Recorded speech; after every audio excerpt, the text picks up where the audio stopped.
A cada minuto existe algo sobrenatural para se manifestar na vida de todo aquele que é nascido de novo, mas infelizmente, porque muitos não sabem dessa verdade, não podem desfrutar. João 8,32 diz: conhecereis a verdade vos libertará. O apóstolo Paulo lhe ora para que iluminado fossem os olhos da nossa mente, do nosso coração, para que nós pudéssemos saber qual é o tamanho, a grandeza, a grande herança que está reservado para nós como santos. É por isso que é muito, mas muito importante que eu e você venhamos aprender a palavra de Deus. Se você quer viver tudo aquilo que Deus planejou um dia para você, querido, seja bem-vindo na nossa leitura Bíblia em um ano, nosso projeto que certamente vai transformar a sua vida, porque a palavra tem o poder de mudar a vida de toda e qualquer pessoa. Eu sou Leandro Machado, seja bem-vindo ao nosso canal. Você que está chegando aqui, já deixa a sua inscrição, ativa o sininho, porque todo dia tem vídeo novo para você. Exatamente isso, nós desde o primeiro dia do ano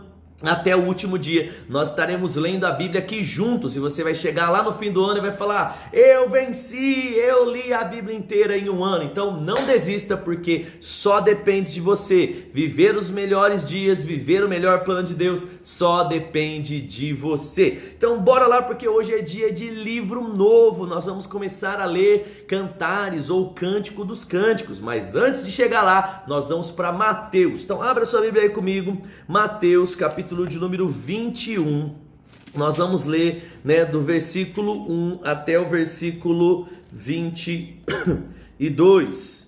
Mateus 21, bora lá. Olha, eu falando errado aqui, é Mateus 22, bora lá então. Mateus 22, a partir do verso de número 1 até o verso 22. Ele diz assim, então, ó, Mateus 22, 1. Ele diz assim, ó: Jesus lhe contou outra parábola e lhes disse: o reino dos céus pode ser ilustrado como a história de um rei que preparou um grande banquete na casa para o seu filho. Quando o banquete estava pronto, o rei enviou seus servos para chamar os convidados para o casamento, mas todos se recusaram a vir.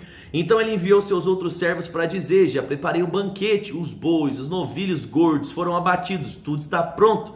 Venha para a festa. Mas os convidados não lhe deram atenção e foram todos embora. Um foi para sua fazenda, outro para os seus negócios, outros ainda agarraram mensageiros e os insultaram e até mataram. Olha que povo ingrato. 7. O rei ficou furioso e enviou seu exército para destruir os assassinos e queimar a cidade deles. Disse aos seus servos: o banquete de casamento está pronto e os meus convidados não são dignos dessa honra. Agora saiam pelas esquinas e convidem todos que vocês encontrarem. Então os servos trouxeram todos que encontraram, tanto bons como maus, e o salão do banquete se encheu de convidados. Quando o rei entrou para recebê-los, notou um homem que não estava vestido de forma apropriada para o casamento e perguntou-lhe: amigo, como é que você se apresenta sem a roupa de casamento? O homem não teve o que responder. Então o rei disse: amarrem-no pelas mãos e pelos pés e lancem-no fora, na escuridão, onde haverá choro e ranger de dentes, pois muitos são chamados, mas poucos escolhidos. Lembra, gente, que aqui é uma parábola e ele está falando sobre salvação, não é? Então ele diz que os primeiros convidados aqui eram os judeus, como nós já lemos aqui na nossa leitura do dia anterior, nós vemos que os judeus eles rejeitaram e por isso eles perderam. E aí aqui fala sobre outras pessoas, de tudo quanto é tipo, de toda quanto é nacionalidade. É por isso que ele fala sobre homens bons e homens maus, está falando sobre os gentios, sobre todos aqueles que foram alcançados pelo sacrifício de Jesus e não têm essa origem judaica. Mas ainda dentre esses, você percebe aqui que ele fala sobre aqueles que estão preparados, ou seja, o evangelho hoje ele pode ser pregado a todas as pessoas, mas apenas aqueles que creem em Jesus como Senhor e Salvador, aqueles que lavaram suas vestes no sangue de Jesus, aqueles que foram revestidos de glória, são esses que vão poder estar a eternidade com Deus. No restante, como nós sabemos lá no tribunal do trono branco, eles serão lançados no Geena, no lago de fogo, onde existe choro e ranger de dentes. É isso que ele está dizendo aqui, tá bom? Vamos lá, versículo 15. Então os fariseus se reuniram para tramar o modo de levar Jesus e dizer algo que desse motivo para o prender. Enviaram alguns de seus discípulos junto com os partidários de Herodes para se encontrarem com ele. Então disseram: mestre, sabemos como o Senhor é honesto e ensina o caminho de Deus de acordo com a verdade. É imparcial e não demonstra favoritismo. Agora diga-nos, o que o Senhor pensa a respeito disso? É certo pagar o imposto a César ou não? Jesus, porém, sabia da má intenção em seus corações e disse: hipócritas, porque vocês tentam me apanhar numa armadilha? Mostra-me a moeda que vocês pagam o imposto. Quando lhe deram uma moeda de prata, ele disse: de quem são a imagem e o título gravado nelas? De César, responderam eles. Então, deem a César o que pertence a César e deem a Deus o que pertence a Deus, disse ele. Sua resposta os deixou admirados e por isso eles foram embora. Querida, existe sabedoria para todo aquele que é filho de Deus, para responder as questões, para escolher, não é, querido, os bons caminhos diante de toda e qualquer situação. Bora lá comigo agora para Números, lá no Velho Testamento, Gênesis, Êxodo, Levítico, Números capítulo de número 21, bora lá, Números 21, nós estamos chegando aqui no meio do capítulo de Números, né? 21, Números, verso de número 1, ele diz assim, ó: quando o rei cananeu de Ararabe, que vivia no Neguebe, soube que o povo de Israel se aproximava pelo caminho que atravessava Atarim, ele os atacou e capturou alguns deles. Então o povo de Israel fez o seguinte voto ao Senhor: se entregares este povo em nossas mãos, destruiremos completamente todas as suas cidades. O Senhor ouviu o pedido do povo de Israel e lhe deu a vitória sobre os cananeus. Os israelitas os destruíram completamente também suas cidades. Desde então, aquele lugar passou a ser chamado de Horma. Em seguida partiram do monte Or e tomaram o caminho para o Mar Vermelho, a fim de contornar a terra de Edom. Por quê? Porque eles não tinham sido liberados para passar pela terra de Edom. Está lembrado, né, no nosso vídeo anterior? Ele diz: mas o povo ficou impaciente e começou a se queixar contra Deus, contra Moisés, né? Novidade, o povo reclamava de tudo, né? Por que você nos tirou do Egito? Lembra lá daí, ó. Por que tirou do Egito? Para morrermos aqui no deserto, aqui não há o que comer e beber, detestamos, esse maná é horrível, blá, blá, blá, blá. Verso 6. Então o Senhor enviou serpentes venenosas que morderam o povo e muitos morreram. O povo clamou a Moisés: pecamos ao falar contra o Senhor e contra você, Moisés. Ora para que o Senhor tire as serpentes do nosso meio. Então Moisés de novo foi orar pelo povo, né? O Senhor lhe disse: faça a réplica da serpente, né, venenosa e coloque sobre um alto de um poste. Todos, porém, que foram mordidos viverão se olharem para ela. Moisés fez uma serpente de bronze e colocou no alto de um poste. Quem era mordido pela serpente e olhava para a réplica de bronze era curado. Gente, aqui é muito legal, porque isso aqui é uma simbologia de Jesus, né? Quando ele coloca essa serpente sobre aquela cruz, ele não estava querendo ensinar a gente a ter imagem nem nada assim. Essa serpente, querida, ela simbolizava a Cristo, né? Aquele que iria retirar toda doença, não é, de todo homem, toda mulher. Eu fico às vezes pensando, né, se fosse eu no lugar de Moisés, será que eu teria orado tantas vezes para Deus perdoar o povo? Eu acho que eu ia ter falado: manda fogo mesmo, mata esse monte de gente ingrata, né? A gente como ser humano é um pouco menos paciente, né? Misericórdia, dá paciência pra gente, Pai, com o povo chato, né? Vamos lá, versículo de número 10, ele diz: os israelitas viajaram para Obote e acamparam ali. Depois seguiram para Ije-Abarim, no deserto na fronteira do leste de Moabe. De lá viajaram para o vale do ribeiro de Zered, onde acamparam, e em seguida partiram e acamparam para o outro lado do rio Arnon, na região deserta junto aos territórios dos amorreus. O rio Arnon é a fronteira que separa os moabitas dos amorreus. Por isso o livro das guerras, não é, fala do Senhor. Vai na região, não é, de Sufá, os rios de Arnon e os rios que se estendem até o povoado, até o Ar na fronteira de Moabe. De lá os israelitas viajaram de Ber, né, o poço onde o Senhor disse a Moisés: reúna o povo e eu lhe darei água. Ali os israelitas entornaram uma canção. E eles diziam: jorre, ó poço, sim, cantem seus louvores, cantem a respeito desse povo, que príncipes cavaram, que líderes abriram com seus cedros e cajados. Então saíram do deserto e passaram por Mataná, Naaliel e Bamote. Depois seguiram para o vale de Moabe, onde fica o monte Pisga. Do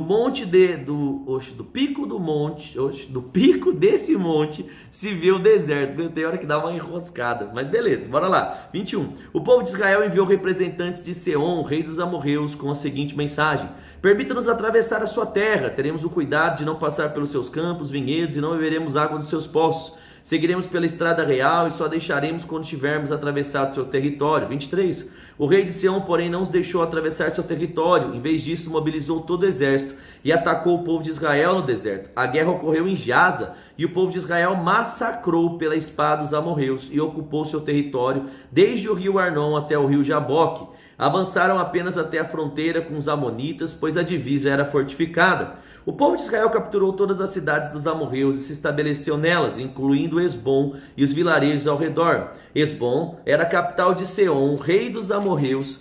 Ele havia derrotado o rei moabita anterior e tomado todas as suas terras até o rio Arnon. Por isso os poetas diziam a seu respeito: venham, Esbom, que ela seja reconstruída, que seja restaurada a cidade de Seom. Fogo saiu de Esbom, uma chama da cidade de Seom, consumiu a cidade de Ar e Moabe, destruiu os governantes dos altos de Arnon. Que aflição os espera o povo de Moabe! Estão arruinados, adoradores de Camos. Camos entregou seus filhos como refugiados, suas filhas como prisioneiras, e Seom, o rei, a morreu.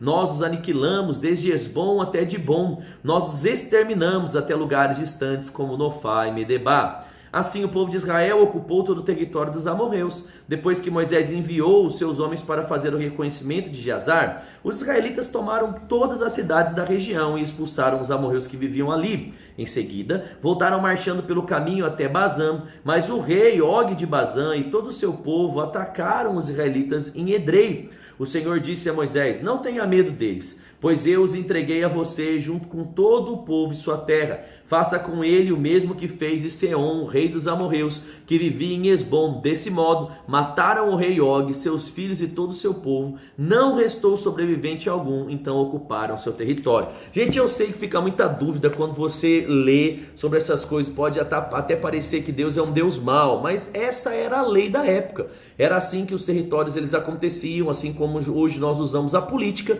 Naquela época as pessoas usavam a guerra e Deus ele estava do lado do seu povo. E todas as vezes que exércitos inimigos se levantavam, Deus capacitava o povo mesmo para conquistar. E isso, querido, envolvia tirar a vida das outras pessoas. Por quê? Porque era uma sociedade que participava desse conflito, da guerra e tudo mais. Hoje Deus ele intervém em seu favor de outras formas. Nós estamos em uma aliança diferente. Deus continua o mesmo. Qual? Trabalhando em favor do seu povo. Naquela época, essas eram as regras do jogo. Agora nós temos regras diferentes, tá bom? Só para você entender um pouquinho, que você fala, nossa, mas mandou matar e tudo mais. Gente, era matava ou morria, né? Então, ou Deus ajudava eles a matarem, não é? E vencerem aqueles desafios, ou então eles seriam mortos e exterminados. Mas eles não poderiam, por quê? Porque as promessas falavam, querido, que da raiz dali, daquela semente, né, do judeu, viria de fato o nosso Redentor. Então, Deus precisava manter esse povo vivo, tá bom? Mas a gente vai estudar um pouquinho, mas isso tem muitas águas ainda para rolar. Agora, bora lá, começando Cantares ou Cânticos dos Cânticos. Capítulo de número 1, no versículo de número 1. Eu quero dizer para você, gente, que esse aqui é um texto, né, onde Salomão ele fala muito, né, da sua esposa, né, fala da sua parceira. Então você vai perceber que muitas vezes esses textos eles tratam, né, tem um teor sexual, né, você vai ver ele falando sobre práticas e sobre atos de fato sexuais aqui. Então bora lá, ó. Cânticos ou cântico dos cânticos ou cantares, ele diz assim no verso número 1 do capítulo 1.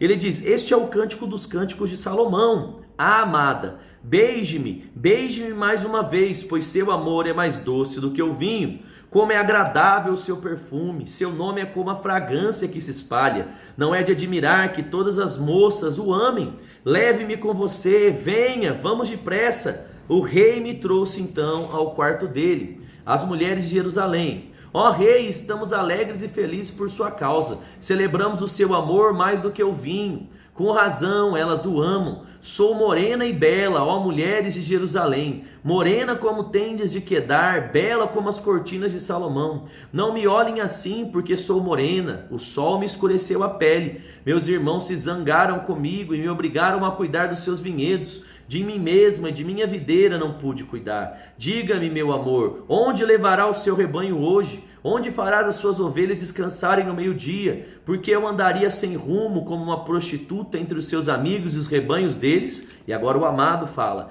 se você não sabe, mais bela de todas as mulheres, siga a trilha do meu rebanho e leve seus cabritos para pastar junto às tendas dos pastores. Você é cativante, minha querida, como uma égua entre os cavalos do faraó. Gente, a gente tira muito onda nessa, né? A gente fala que quer, né, dar um elogio para sua esposa, fala para ela, fala assim: amor, você é tão linda quanto as éguas de faraó. Fala lá e vai ver o que vai dar. Se você ficar vivo, você manda aqui nos comentários: pastor, testei e deu certo, né? Se você não comentar, eu sei que não deu certo, beleza? Brincadeira, não faz isso não, que dá morte.